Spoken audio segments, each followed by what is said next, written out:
बहुत समय पहले हरे भरे पहाड़ों और ऊंचे ऊंचे पेड़ों के बीच बसा एक शांत गांव था। उस गांव में एक साहसी लड़की रहती थी जिसका नाम था लिली। वह 8 साल की थी, जिसकी नीली आंखें तारों की तरह चमकती थीं और उसके बाल गर्मियों की धूप की तरह सुनहरे थे। लिली को अपने घर के पीछे के जंगलों की खोज करना बहुत पसंद था। वह अक्सर कल्पना करती थी कि उन पेड़ों के बीच जादुई जीव छिपे हुए हैं। एक शाम जब आसमान सूरज ढलने के रंगों से लालिमा बिखेर रहा था, लिली अपनी रोज की सैर पर निकली। हवा में चीड़ की मीठी खुशबू थी और हल्की बयार मानो केवल उसी को रहस्य बता रही थी। लेकिन आज रात कुछ अलग सा था। जंगल ज्यादा जिंदा, ज्यादा जादुई लग रहा था। जैसे जैसे वह आगे बढ़ी, उसने पेड़ों के बीच से एक हल्की चमक आती देखी। उसकी जिज्ञासा जाग उठी और वह उस रोशनी का पीछा करते हुए एक छोटे से मैदान तक पहुंची। मैदान के बीचों बीच एक प्राचीन ओक का पेड़ खड़ा था, जिसकी पत्तियां सोने की तरह चमक रही थीं। अचानक चारों ओर घंटियों जैसी हंसी गूंज उठी। लिली ने चौंक कर इधर-उधर देखा और उसकी आंखें आश्चर्य से फैल गईं। उसके सामने नन्ही नन्ही पंखों वाली परियां उड़ रही थीं। उनके पंख इंद्रधनुष के रंगों में चमक रहे थे और उनके कपड़े तारों की तरह झिलमिला रहे थे। स्वागत है लिली, एक आवाज आई। बैंगनी पंखों वाली एक परी पास आई और बोली, मैं आईवी हूँ और हम तुम्हारा इंतजार कर रहे थे। मेरा इंतजार? लिली ने उत्सुकता से पूछा। क्यों? आईवी मुस्कुराई। जादुई जंगल को तुम्हारी मदद की जरूरत है। जंगल की चमक और जीवन एक जादुई क्रिस्टल से आता है, लेकिन उसकी रोशनी मुरझा रही है। हम उसे ठीक नहीं कर सकते। इसके लिए हमें एक बहादुर इंसान की मदद चाहिए। लिली की आंखें बड़ी हो गईं। मैं क्या कर सकती हूँ? आईवी ने कहा, तुम दयालु हो, साहसी हो और तुम्हारा दिल पवित्र है। हमें बिल्कुल यही चाहिए।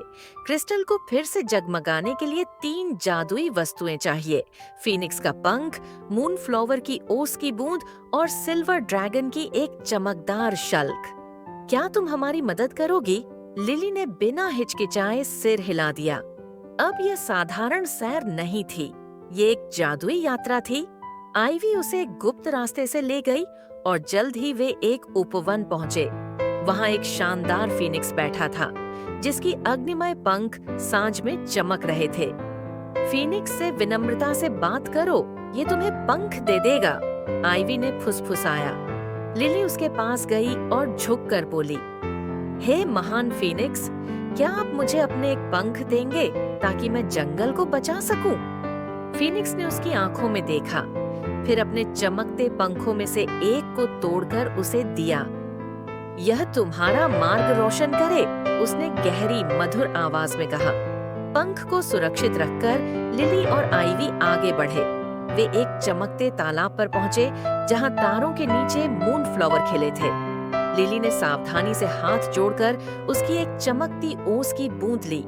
वह तरल चांदनी की तरह चमक रही थी। अंत में वे सिल्वर ड्रैगन की गुफा पहुंचे। वह विशाल था, पर उसकी आंखों में दया झलक रही थी। मुझे पता है कि तुम क्यों आई हो, उसने गरजती आवाज में कहा।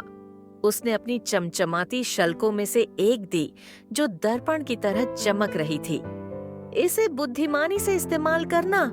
तीनों वस्तुएं लेकर लिली और आईवी जल्दी से उस मैदान में लौटे। क्रिस्टल अब मुश्किल से ही टिमटिमा रहा था।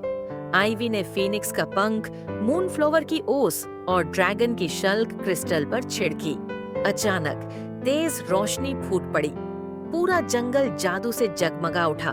फूल खिले, पेड़ चमकने लगे और परियां खुशी से नाच उठी। तुमने कर दिखाया लिली, आईवी ने कहा। जादुई जंगल बच गया तुम्हारी वजह से। लिली मुस्कुराई, उसके दिल में गर्माहट भर गई। परियां उसके चारों ओर नाचती गाती रहीं और वह जानती थी कि यह जादुई सफर वह कभी नहीं भूलेगी।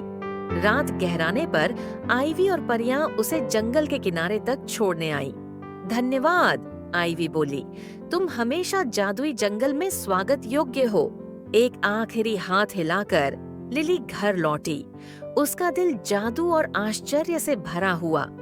उस रात जब उसने आंखें मूंद दी, उसने सपने में देखा चमकते पंख, जगमगाते क्रिस्टल और जादुई परियां